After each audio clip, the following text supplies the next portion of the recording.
It's Matt here. So, is your GPA good enough to get into dental school? Yes. So, regardless of what your GPA is, I know that you, with enough work and effort, can turn it around and get into dental school. So, my GPA is a 3.3, like my overall and my science. So, if I can get into dental school, I know you guys can get into dental school if you're willing to work at it. That being said, like what GPA do you want? Obviously, the higher the better. The GPA is one of the things that they look at the most for acceptance into dental school. That's one of the biggest factors. So the better it is, the better your chances are. That being said, I would recommend having a 3.2 or better. Um, this kind of just comes from my own experience. I haven't met anyone with anyone lower than a 3.2 that got into dental school yet. I haven't talked to that many people though. And this is kind of unofficial. I don't know if this is true or not, but one of my friends at the school said that the admissions committee didn't look at anyone with a 3.2 or lower for their GPA. I kind of feel that way too, just based off of my GPA. And like a lot of schools I applied to, I felt like it was like below their standards, so that they just threw my GPA out, like threw my application out right away. So I don't know if that's true or not, but just based off my own experience and things I've heard, that's kind of what I would recommend. So at least 3.2 or better. If it's below that, I would recommend doing some post-bac classes or doing additional classes, try and get your GPA up. And maybe do a master's program. I had a friend that did a master's program to get him into dental school, so there's another option to think about. But yeah, try and get that GPA as high as possible. So something to consider with your GPA is what kind of trend you're displaying. So when I first started school, I was kind of goofing around off, not really sure what I want to do with my life, and my GPA wasn't good. I was getting like, I got some C's. I was in like a low 2 point or something GPA. I had a D. But I was able to kind of turn my life around and realize what I wanted to do and just, get my act together. So I started getting a lot better GPA, and by the end of school, I was getting like higher threes, 4.0. So I was able to really turn things around, and admission committees really, I think they recognize that when you first go to college, sometimes you're not sure what you want to do. You're not really sure like about school and other things. So I think they give you a little bit of a grace like on that, and they recognize, like that you're getting better. So having an upward trend, that's going to help your GPA, and that'll help it look better. But so if you have like a 3.3 with the upward trend, that's going to look better than a 3.3 where it's been about the same the whole time. So you want to try and avoid that and make sure that you look like you are becoming a better student and progressing. So if your GPA is below average, you want to make sure everything else on your application is above average. So your DAT is probably the thing they look at next.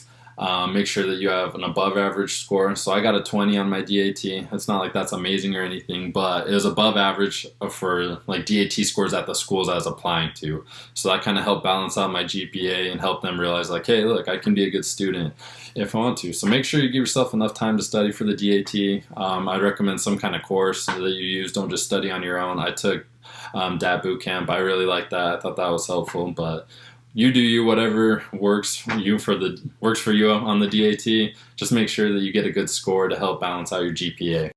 So obviously other things you want to consider, you want to have a good personal statement. So in that personal statement, you want to make sure that that it's well written, that it's entertaining, that it really shows who you are as a person, like really showcases you. Obviously that's probably the most important thing. And just make sure that it helps set you apart, as well as like highlight some of your strengths. You also really want to have good letters of recommendation, so don't just get these from anyone. Make sure you have a good relationship with the teacher or the dentist or whoever writes it for you, that you know each other well, they have good things to say about you, and that they care about you, like that they want this to work out for you. So having that is really important. I got some great people to write my letters, and I think that really helped me out. All right, so lastly is just your experiences that you want to write about. So I think this was probably the highlight of my application. So I was able to shadow like 5 different dentists. I had a lot of great experiences with all of them. I had a really good relationship with 2 of them. And then I had over like 100 hours. So I basically wrote about kind of like different things they taught me, things I observed about how they treated their patients or how they ran an office that I liked, that I want to adopt. Different experiences like that I observed and things I learned from it, ways I was able to help out there. But yeah, I think that was a really strong aspect of my application. If I could go back, I would try and try and work in like a dental lab or try and work as a dental assistant just to really have a strong dental background. But if that's not in the cards for you, don't worry about it. Just make sure you get your hours and make sure you have a good relationship with the dentist and that you're able, to have good things to write about, things that you've learned from that dentist. Also, make sure you have good leadership experiences and service things to write about. So I think I had over like 250 service hours. That came from things like from my church or different organizations I was involved in, like the Red Cross. And the great thing about service is service often leads to a lot of leadership experiences. And they love leadership experiences on your application. I also got a lot because I worked through my undergrad at various jobs, so I got some leadership that way.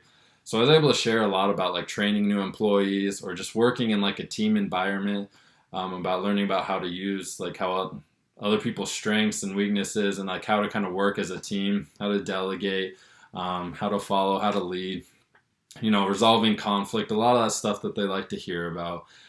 So I had a lot of leadership experiences to share, a lot of service related things. So I think that was the highlight of my application. A lot of the schools that did like accept me or like at least put me on their wait list were schools that were more service oriented or like team based in their approach.